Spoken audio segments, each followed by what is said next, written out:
Hey guys, what is up? It is me, Pagey, here once again with another video on Superman and Lois Season 4. And just a heads up, if you can hear rain, it is storming outside. It's actually insane.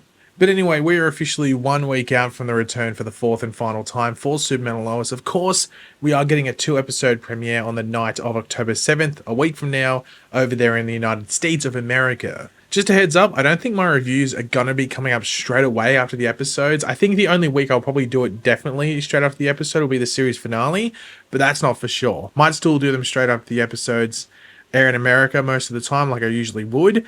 Just got to work out my personal schedule, so fingers crossed that can work, but just a heads up, I might be uploading them like, I don't know, 12 to 14 hours, actually probably like 16 hours or so after the episode airs. But in the lead up to the premiere for this final season of the show, we do have a season-long synopsis which gives us some more insight into specific characters and how certain things may or may not connect to each other throughout the season as a whole, but most likely fairly on into the season. And then I also want to go over some last minute expectations and thoughts about what is coming our way, both in the final season as a whole, but also the series finale specifically. But of course, throughout the video, be sure to let me know in the comments section down below your various thoughts and everything we go over today in this video, what you're looking forward to most in this final season of Superman and Lois, whether it's the entire thing or specifically the opening 2 episodes in a week from now.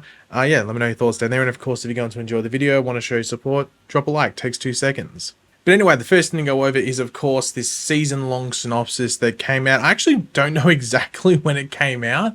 It was just attached to some like the promo images and stuff from about a week and a half ago, but I don't know if it came out before. Maybe it came out around the time of that second trailer? I'm not 100% sure, but anyway, here is this fairly long synopsis. Season 4 of Superman and Lois picks up right where last season left off, with Superman and Luthor's monster, aka Doomsday, locked in a ferocious, moon-wrecking battle as Clark fights for his life against a seemingly unstoppable creature. Back on the ground, General Lane struggles to stay alive after being kidnapped by Luthor's henchmen, while Lois, Jordan, and Jonathan race against time to rescue him. But standing in their way is Lex Luthor himself, who has permanently moved to Smallville as the next step in his malicious plan to destroy Lois Lane. Meanwhile, Lana Lang uses her position as mayor to fight back against Luthor's schemes, a move which puts her in the sights of the most dangerous men in the world and threatens everything she holds dear. This includes her relationship with John Henry Irons, who must put his Ironworks plans on hold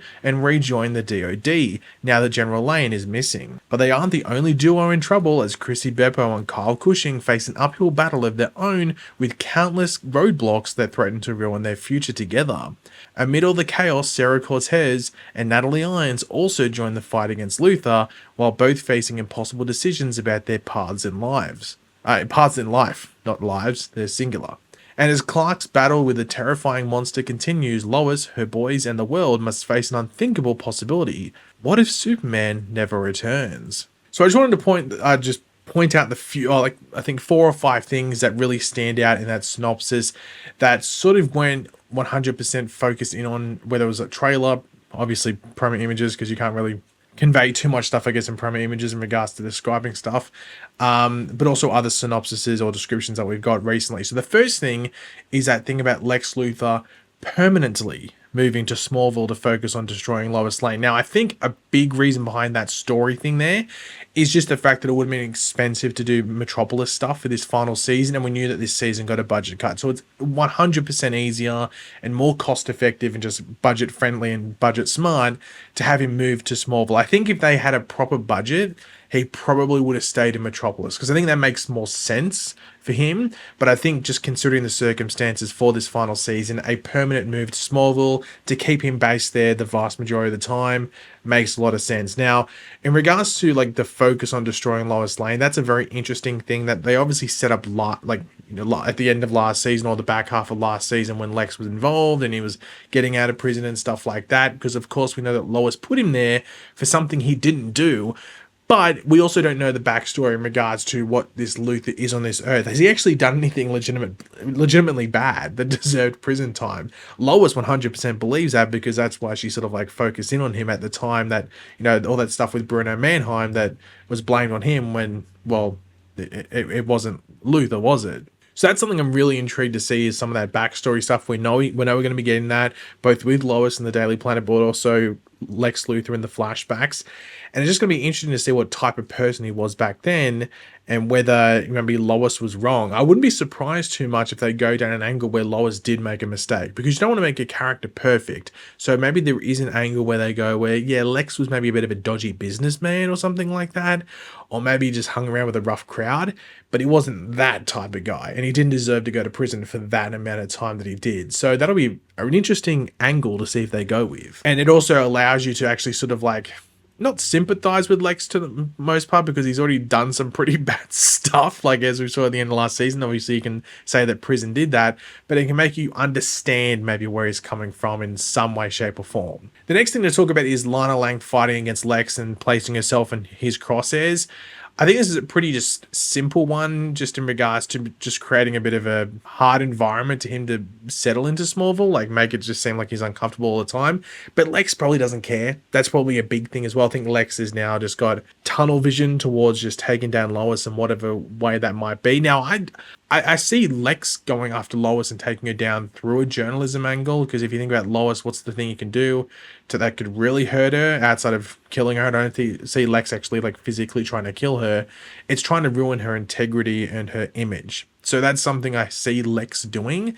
It's just in regards to how he does that, because he could do that easily in Metropolis as well if he wanted to, but him going to Smallville and maybe even trying to change the public perception of the people within Smallville on Lois Lane, that would also be fairly interesting as well. Now, the next thing in this synopsis, which part of it was already teased, and I think the episode 3 synopsis, I think, for this season, which we went over a handful of days, I think, on the channel in a video.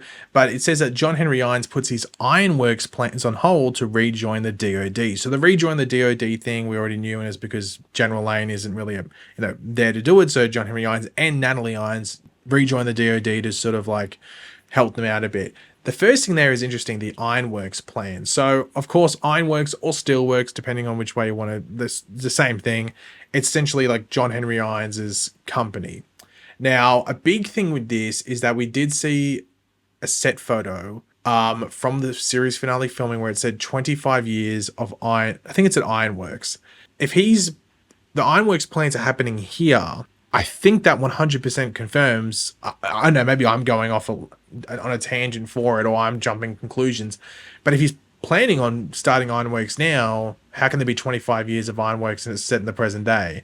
So I don't want to say confirms that we're getting a flash forward scene to like 25, 26 years in the future from the series finale, or from the present day in the series finale to another scene in the series finale, which has this flash forward.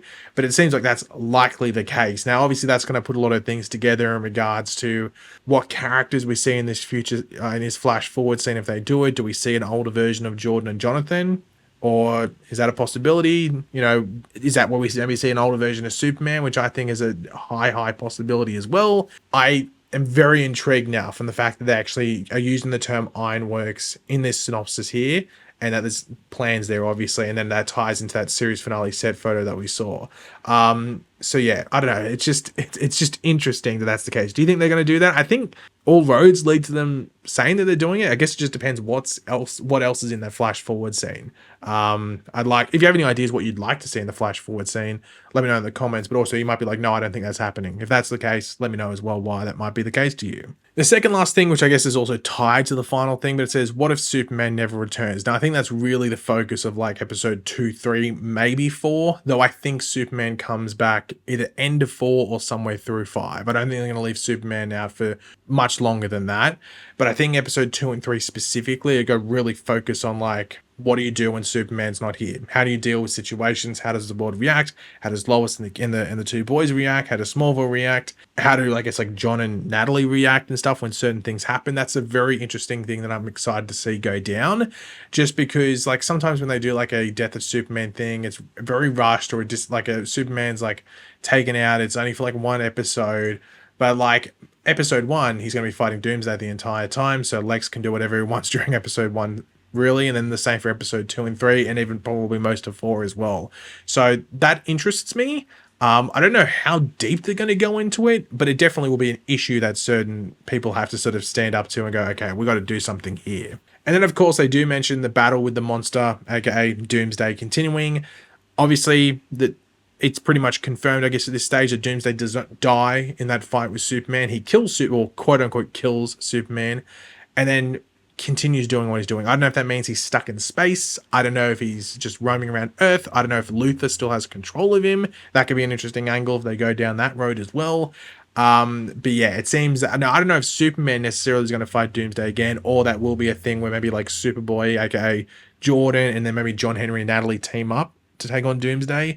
That'll be interesting. I guess it just depends where they're going to place it throughout the season. But I don't know which way they'll go. If you have any opinions, let me know. And the final thing I wanted to talk about was just some final season expectations and series finale expectations. So the first one is the Superboy evolution. I am intrigued to see, because they've come out and said that they plan to do, like, they had story plans for 7 seasons. So that would have included evolving Superboy as a character or Jordan and his powers. I am intrigued to see if they speedrun it. I think they will to a degree, but I don't know if by the end of this season in the present day, we're going to get like a fully fledged Superboy. It wouldn't surprise me too much if we do a flash forward, like I was hinting at with the John Henry Irons thing and the Ironworks thing, and maybe we see a bit of a history of like, okay, this is what Jordan did 5 years after this point, and now Jordan is maybe officially taken on the Superman mantle at this point in time in that flash forward, seeing it's 25 years after the present day. I don't know what they're going to do there. That's a wait and see. I don't know if they're going to speed run it. It seems like they aren't really speed running any storylines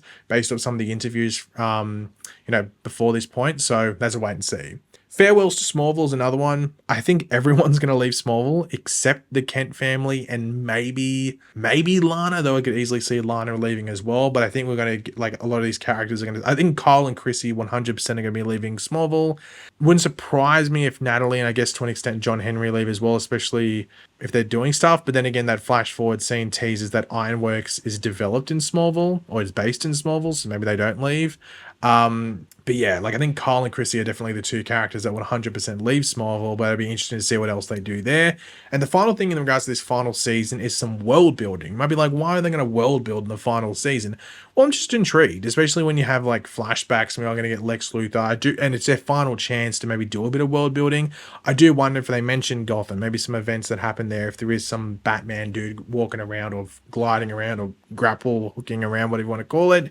I'm intrigued to see if they do any of that. I'm not expecting it, but I'm intrigued to see if they do it at the same time. And that moves into the series finale expectations. The first one, cameos. Of course, they've teased as cameos not just throughout the series finale, but also the final season as a whole. I'm intrigued to see if there's any like actual massive, well, like I don't want to say massive and put it on a pedestal too much, but decent surprises where you're like, oh, I wasn't expecting him to show up.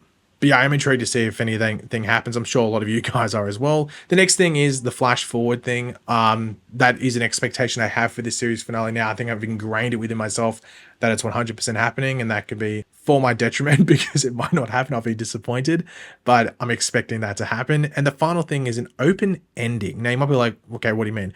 I don't want them to make it that like in this finale, Superman stops being Superman. I want it that he keeps being Superman past this point. I don't want anyone to really like put a full stop on their career. I want Lois to continue being a journalist. If anything, she gets a new lease on life for being a journalist and wants to go back to the Daily Planet or something like that, or whatever it might be. I want there to be an open ending, and then that can lead to that flash forward scene, which I've sort of seated myself as 100% happening, but it can lead to that where you get a bit of a payoff from that open ending, but also you don't block it off at the same time in that flash forward. Though the one prediction I do have is that we'll see older Superman we'll see older Clark Kent, might I say, who is no longer an active Superman. Still has his powers, still uses the powers on the farm. Bit of a life hack there, lifting a tractor without any sort of machinery, just does it with his little pinky, but they're not like just closing off a character. We see that they keep going in this world. They keep living happy lives, or maybe like a bit of like a disastrous life at some point if a villain comes. But I want that open ending, which is like, I think like the Flash did that.